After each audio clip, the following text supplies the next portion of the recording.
विद्युत द्रुमदल शोभिनी फुल्ल कुसुमित सुहासिनी सुमधुर भाषिणी सुखदा वरदा मातरम मातरम वंदे मातरम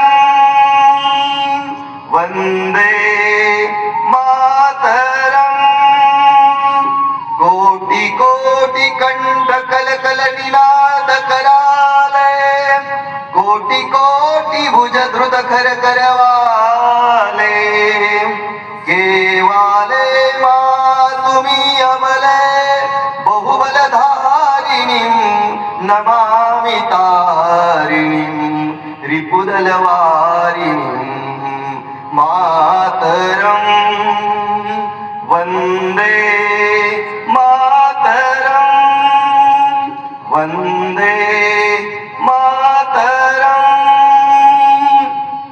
तुम ही विद्या जय जय श्रीराम. मला वाटते आवाज थोडा कमी आलाय. आवाज थोडा कमी आलाय.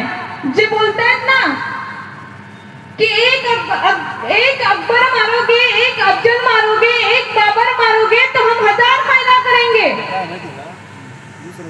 तो अकबर त्याच्या अम्मीच्या गर्भामध्ये जरी असला ना तर तो या जयजयकाराने दम घुटून गेला पाहिजे. म्हणून तो हात कापून जय जय श्रीराम जय जय श्रीराम भारत माता की वंदे वंदे वंदे. सर्वोत्तम मंचवर उपस्थित असणारे आमचे आदरणीय गुरुतुल्य असणारे सगळा साधू समाज त्यांच्या चरणावरती वंदन करते आणि उपस्थित असणारे माझे सगळे हिंदू बांधव आणि हिंदू भगिनी. आज आनंदाची गोष्ट वाटतेय की आपला हिंदू समाज कुठेतरी जागृत होतोय आणि जागृत झालाच पाहिजे. फक्त जय श्रीराम म्हणून चालत नाही किंवा छत्रपती शिवाजी महाराज की जय म्हणून चालत नाही किंवा धर्मवीर संभाजी महाराज की जय म्हणून चालत नाही. जय श्रीराम म्हटल्यावरती त्याच्या अंगावरती काटा येतो तो खरा हिंदू. छत्रपती शिवाजी महाराज की जय म्हटल्यावरती त्याच्या अंगावरती काटा येतो तो खरा हिंदू. धर्मवीर संभाजी महाराज की जय म्हटल्यावरती ज्याचं रक्त सळसळतं तो खरा हिंदू. आणि आज आपण बघतोय अनेक प्रकारे आपल्या धर्मावरती कुठल्या ना कुठल्या प्रकारे घात होत असतात आणि त्याच कारणामुळे शोकांतिकाची गोष्ट कधी कधी अशी वाटते की आपल्याला धर्म संमेलन असो हिंदू संमेलन असो हिंदूला जागृत करण्याची गरज पडते. परंतु जिस हिंदू का खून न खोले खून नहीं वो पानी है और मातृभूमि के काम न आए वो बेकार जवानी है वो बेकार जवानी है. म्हणून आपल्या सगळ्यांचं रक्त खवळलं गेलं पाहिजे उसळलं गेलं पाहिजे. हिंदू म्हटलं की रक्त उसळलं गेलं पाहिजे. आज अनेक प्रकारचे जे घात आहे ते आपल्या हिंदू धर्मावरती कुठंतरी होत आहे आणि जेव्हा आमच्यासारखे साधू संत हिंदू धर्माचा प्रचार प्रसार करायला निघतात ना तर त्यांना खूप पोटामध्ये खळबळ उठायला लागते की हे 2 जातीमध्ये तेढ निर्माण करतात. तर आम्ही 2 जातीमध्ये तेढ निर्माण करत नाही. आम्हाला प्रत्येकाच्या धर्माचा सन्मान आहे. परंतु जो आमच्या धर्मावरती घात करेल ना त्याला आम्ही हिंदू धर्मातले सुट्टी देणार नाही हे लक्षात ठेवलं पाहिजे.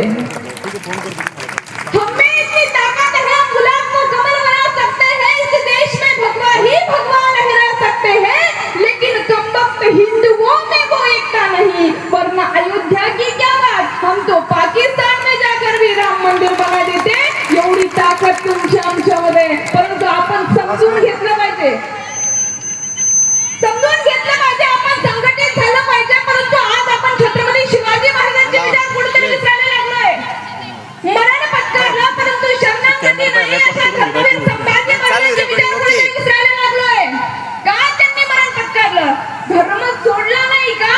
तर तुमच्या आमच्या कपाळावरती कुठंतरी ते भुजबळ कुंकू टिकून राहावं त्याच्यासाठी बलिदान दिले. म्हणून ही गोष्ट आपण लक्षात ठेवली पाहिजे. कुठं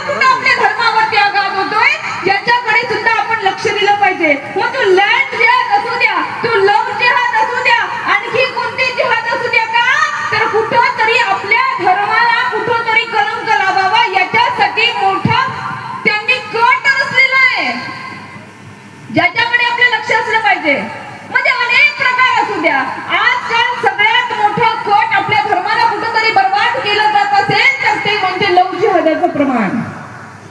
आणि त्या लव जिहादाच्या प्रमाणामध्ये आपल्या आई बहिणीला कसं फसवायचं हा त्यांचा मोठा अजेंडा आहे. जातीनुसार आज त्यांनी आपल्या मुलींची किंमत लावलेली आहे. मराठ्याची मुलगी असली तर तिची किंमत किती, राजपुताची स्त्री असेल तर तिची किती किंमत. अरे अशा प्रकारे ते किंमत लावतात. आणि जर आपण जातीमध्ये वाटलो ना तर आपल्या धर्माला कीड लागेल. म्हणून आपण आपल्या धर्माकडे कुठेतरी लक्ष दिलं पाहिजे. आणि लक्ष देत असताना त्याच्याकडे ध्यान दिलं पाहिजे की ये जमाना हिंदू